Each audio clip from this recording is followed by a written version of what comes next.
لله الذي قدر على الأنام حمامة،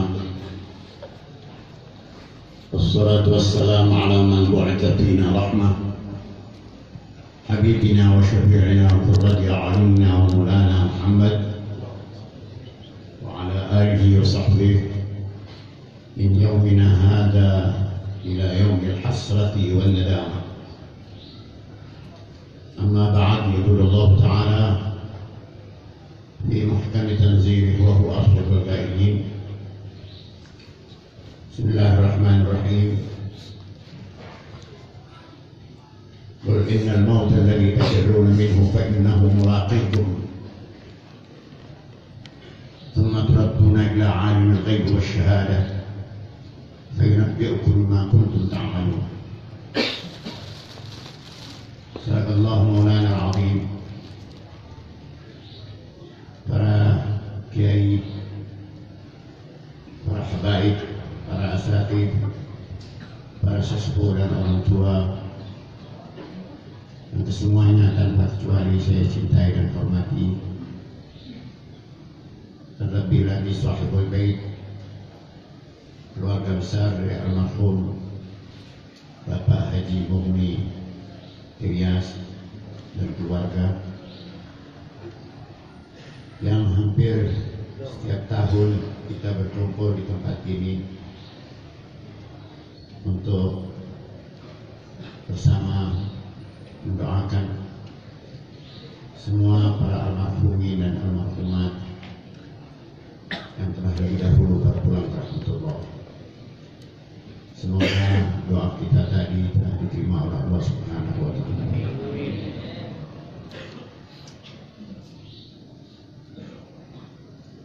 Saudara-saudara sekalian, manusia kalau dia akan meninggal dunia, kalau dia orang mukmin, rohnya itu saat-saat akan keluar seperti seorang yang akan muntah. Seorang mukmin, rohnya akan keluar, gak ditahan-tahan lagi, seperti muntah. Waktu akan keluar, dikeluarkan saja oleh kita. Begitu orang mukmin, gak susah-susah. Tapi kalau orang kafir, kalau mau keluar rohnya ditahan, seperti muntah. Pada saat akan muntah, orang kafir itu saat akan muntah, rohnya akan keluar seperti muntah yang ditahan.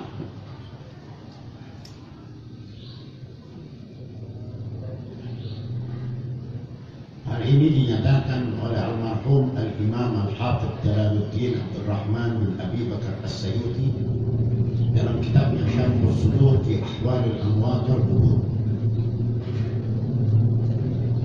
Kenapa orang mukmin saat akan keluar rohnya malah dia yang mempersilahkan, katakanlah seperti mempersilahkan, seperti muntah yang akan dia keluarkan? Karena ada malaikat rahmah yang sudah memanggil dia. Ya ayyatuhan nafsul mutmainnatu irji'i ila rabbiki radiyatan mardiyah fadkhuli fi ibadi wadkhuli jannati. Dia nggak lagi bimbang dengan apa yang ada di sekitar dia. Kalau juga kita saksikan bergenangnya air mata di dua telapak matanya, orang Betawi bilang ngembeng. Masih ingat sama ngembeng apa enggak kira-kira sih? Pakai ada ngembengnya itu matanya.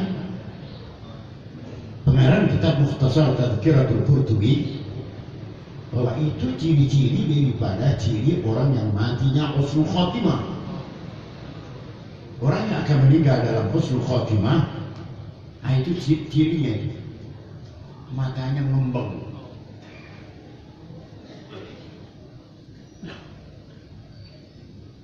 bukan malah melotot-lotot, bukan mendelik-delik.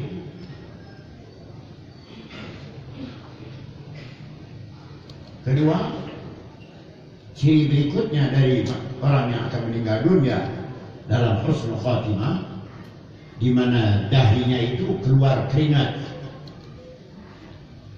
dahinya mengeluarkan keringat.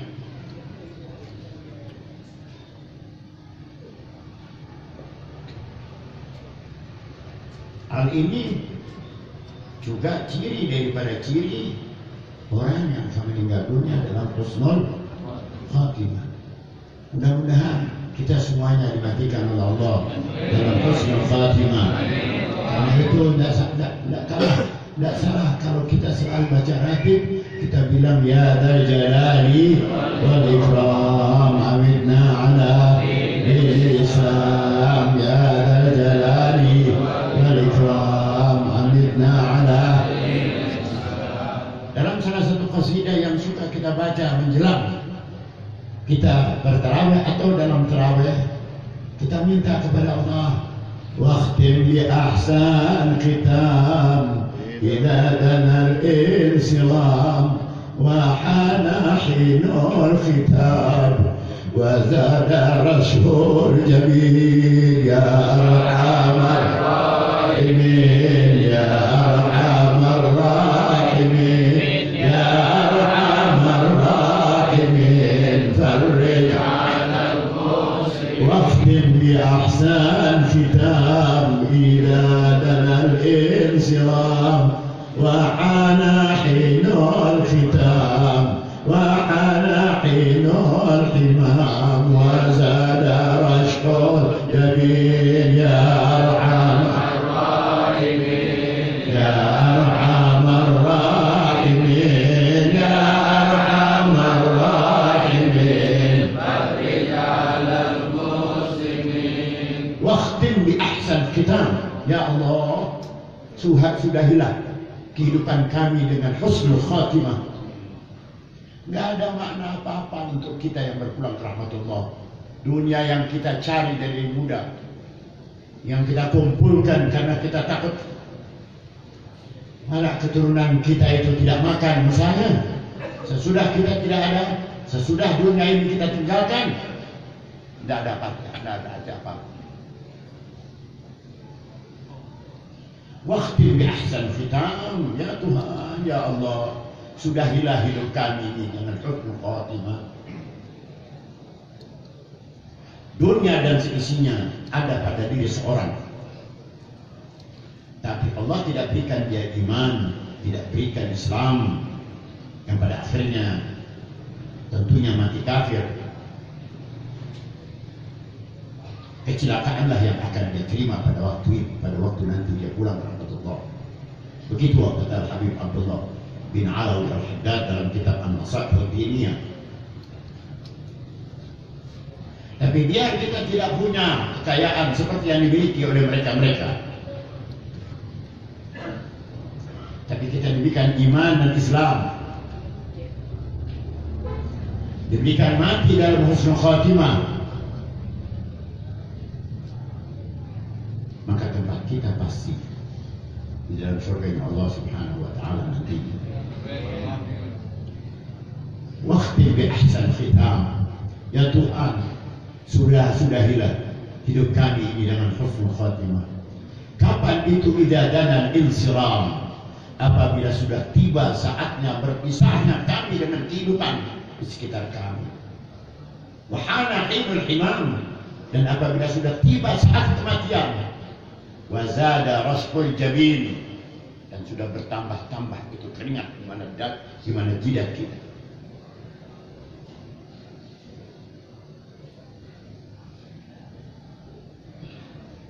Kita kumpulkan dunia,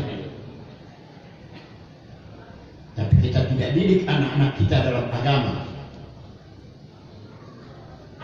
Akhirnya kita yang sudah meninggal dunia merasakan pula itu akibat daripada pengumpulan harta yang kita kumpulkan, karena anak keturunan kita perang sesama mereka. Saya tadi subuh sudah mengajar di Masjid Al-Hidayah.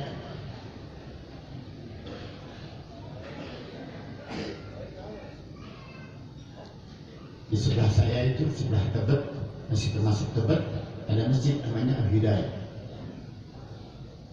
Dipimpin oleh Bapak Haji Karbito. Saya selalu dijemput oleh seorang, oleh RW. Saat kembali dari mengajar, sang RW mengatakan, Habib, saya diminta untuk menyelesaikan urusan rumah tangga dari almarhum Profesor Dr. PhD tak apa namanya. Anak-anaknya semuanya S3, termasuk S Mambo, S campuran, segala macam.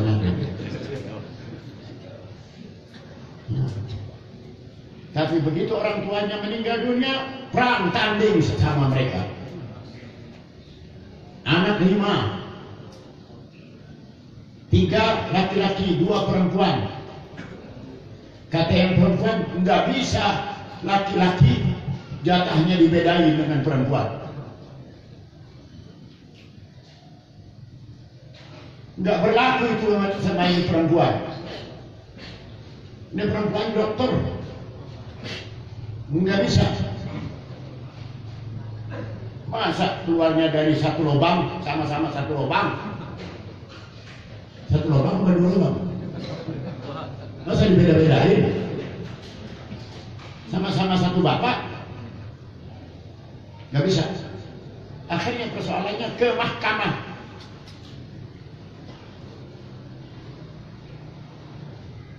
Ini gara-gara siapa ini anak jadi berontak?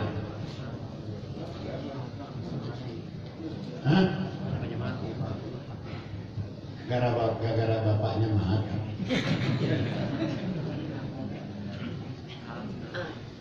Nggak ada pengertian dalam agama, nggak ada ajaran agama yang masuk sama dia. Kata Pak RW, saya sih tidak mau campur terlalu jauh, Habib. Saya serahkan saja salinan tafsir Quran dalam surat An-Nisa, lil dzakari mithlu hazzil untayain. Lelaki jatahnya 2 dari perempuan. Pengadilan jalan terus, nggak ditarik itu persoalan. Kalau begitu, betapa pentingnya kita meniru almarhum Haji Mughni, almarhum Ustaz Haji Mughni Ilyas. Dia didik anaknya dalam agama.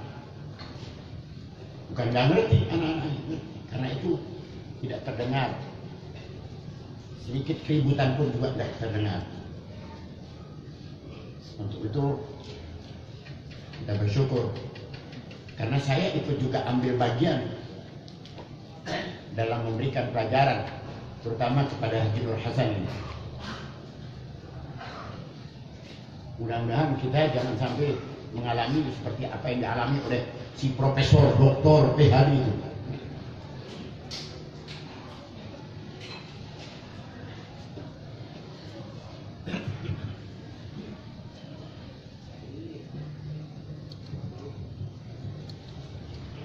Almarhum di alam barzaknya, siapapun juga itu almarhum, dia akan mengalami nikmat kubur atau siksa kubur. Siapa juga dia orangnya akan mengalami itu. Karena inna adzabal qabri haqq wa na'imahu haqq. Siksa kubur itu benar, nikmat kubur itu benar. Wa anna su'ala munkarin wa nakirin fihi haqq. Semuanya benar. Tapi ada cara untuk menanggulangi pertanyaan-pertanyaan tadi.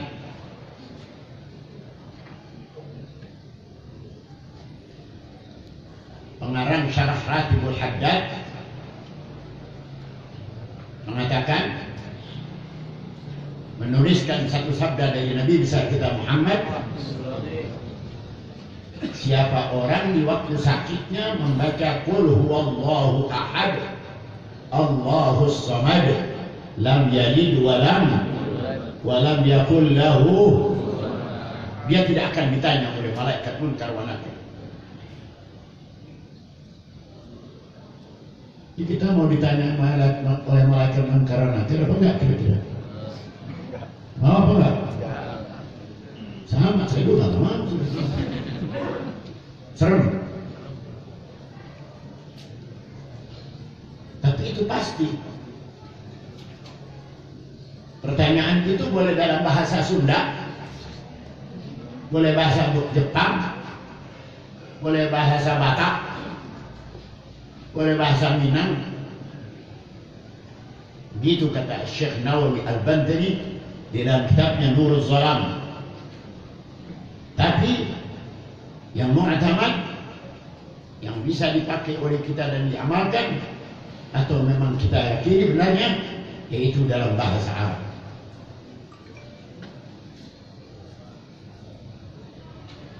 Pada waktu salah seorang sahabat dari Nabi besar kita Muhammad SAW akan meninggal dunia,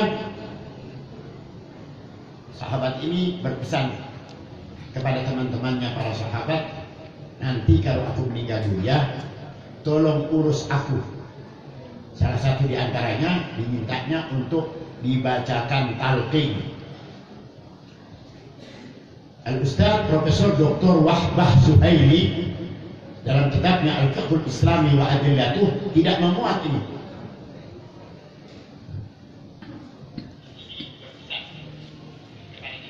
Talqin itu tidak dimuat.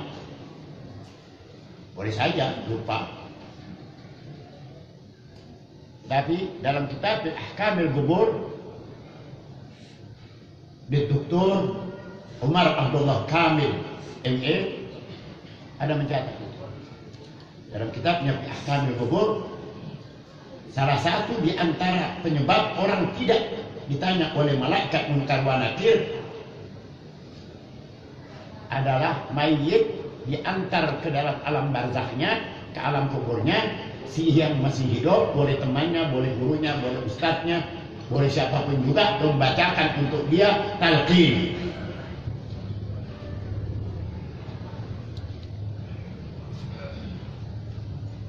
Orang sini pakai talqin ini masih pakai. Nah, ini yang sekarang ini kita banyak baca di YouTube, habis-habisan orang nyap-nyap tentang adanya orang yang bacain talqin.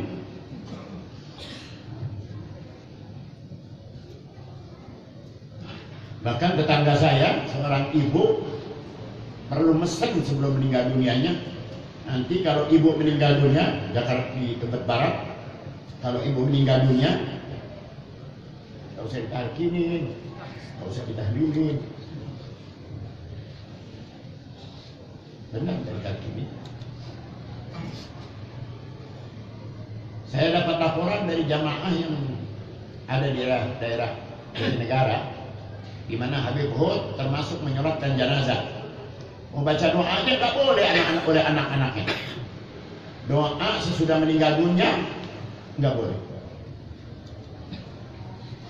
Kenapa itu? Karena tidak mendapatkan pendidikan yang benar.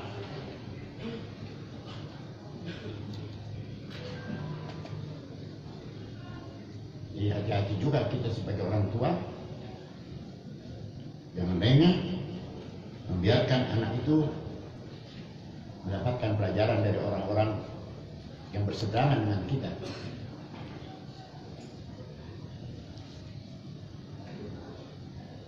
Satu di antara lain, jadi untuk tidak mendapatkan pertanyaan malaikat munkar wa nakir, yaitu dengan adanya dibacakannya talqin.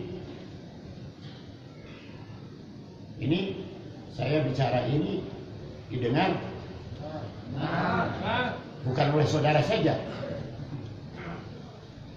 dunia luar dengar ini. Yang dari Belanda dengar, yang dari Taiwan dengar, bahkan dari Amerika yang mendengar akan mendengar suara ini. Orang yang suka pakai celana cingkrang juga, cingkrang betul dengar juga ini.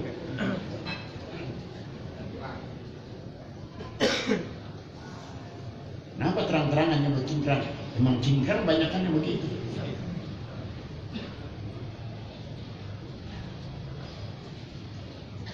Karena itu sahabat Nabi berpesan kepada teman-temannya, kalau aku meninggal dunia, bacakan talqin.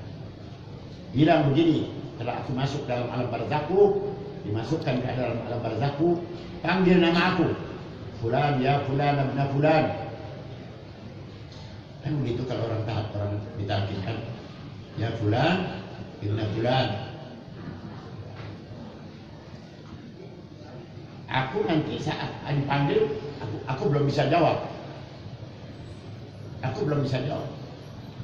2 kali aku sudah duduk. Udah pernah lihat belum ada mayit sambil apa dipanggil duduk? Udah pernah lihat belum? Sama lah, kita belum pernah lihat. Sudah. Kalau sudah dipanggil 3 kali, si mayit itu akan berkata, laqad ursyidtu yarhamkallah. Sekarang aku sudah sadar. Semoga engkau yang bacakan talqin dirahmati dan dikasihani oleh Allah. Paham dia, bisa jawab dia. Kita juga begitu nanti. Gimana malaikat munkar wa nakir saat itu sudah ada di depan kita, sudah ada di depan mayit. Mau ngapain dia? Mau menjalankan tugasnya. Karena dia mendapat tugas untuk bertanya.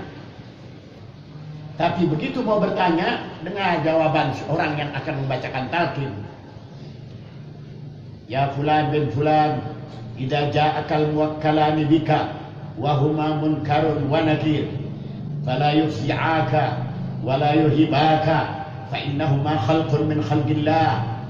Fa idza qala man rabbuka wa man nabiyyuka wa ma qiblatuka wa ma dinuka wa ma faqul biqaulin fasih wa i'tiqadin sahih. Apabila datang kepadamu 2 malaikat, malaikat yang 2 itu adalah munkar wa nakir, fala yufzi'ak, jangan membuat kau takut, wala yuhibak, jangan membuat kamu gentar, fa innahuma khalqun min khalqillah, karena dua-dua orang ini, dua-dua malaikat ini makhluk Tuhan juga. Fa idza ja'aka malakani, apabila datang kepadamu 2 malaikat dan bertanya man rabbuka wa man nabiyuka wa ma qiblatuka wa ma, jawab dengan ucapan yang fasih dan keyakinan yang mantap. Tidak pernah mendapatkan pendidikan agama, tidak pernah mendapatkan pendidikan akidah yang benar, bagaimana bisa jawab?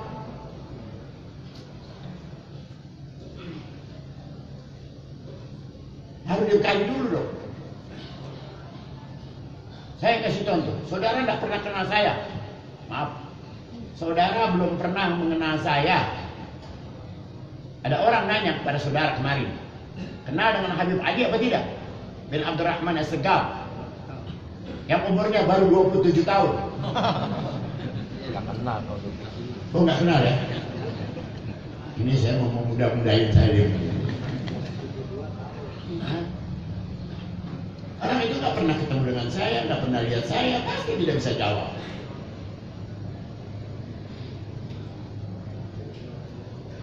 Orang bagaimana akan menjawab pertanyaan man rabbuka? Dia sendiri tidak pernah mengenal siapa Tuhan itu. Makanya dalam YouTube 2 kali saya lihat penayangannya. Apa itu? Umat Islam kok mengucapkan, aku bersaksi bahwa tidak ada Tuhan melainkan Allah. Bersaksi. Emang kamu sudah orang Islam? Apa kamu sudah pernah lihat Tuhan?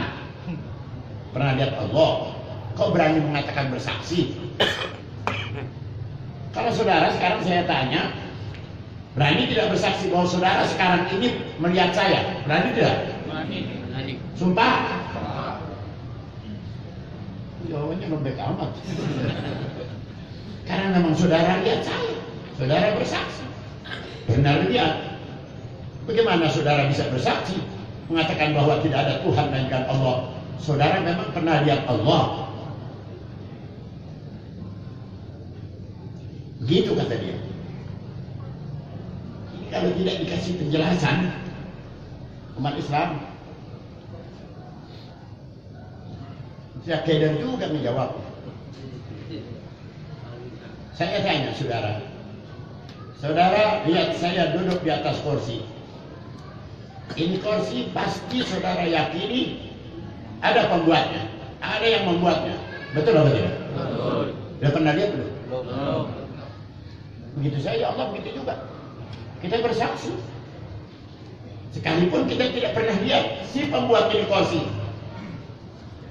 Kita tidak pernah membuat langit dan melihat membuat langit dan bumi. Tapi kita bersaksi, berani bersumpah bahwa pembuat ini kursi, pembuat langit dan bumi, pembuat alam semesta, pembuat manusia, pencipta manusia adalah Allah. Selesai. Walaupun si pembuatnya itu tidak ada di mata kita. Kata Profesor Dr. Almarhum Syekh Muhammad Mutawalli Sya'rawi, tidak semua yang tidak bisa dilihat itu berarti tidak ada. Tidak semua yang tidak bisa dilihat itu berarti tidak ada.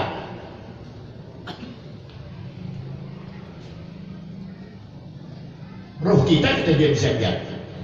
Ada roh kita apa enggak?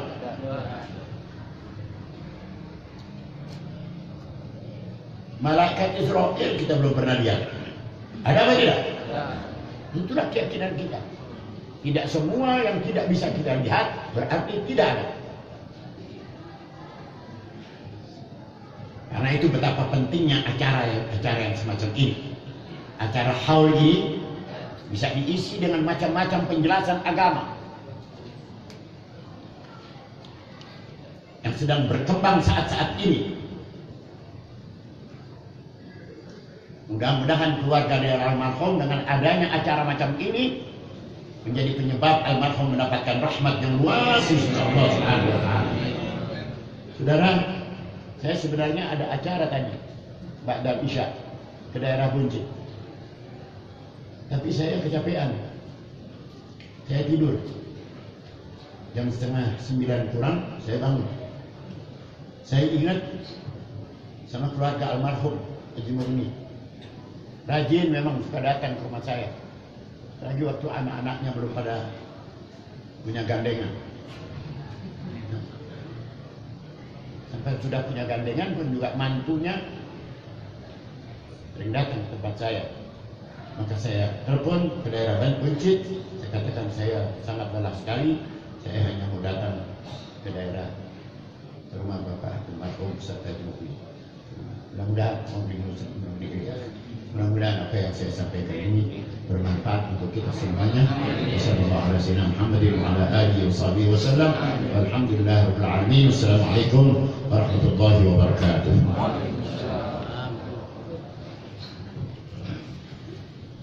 Jazakumullah ahsanal jazaa. Demikianlah ceramah agama yang telah disampaikan oleh guru kita. Mudah-mudahan dengan apa yang telah disampaikan kita dapat memetik dan dapat mempraktekkan dalam kehidupan kita sehari-hari.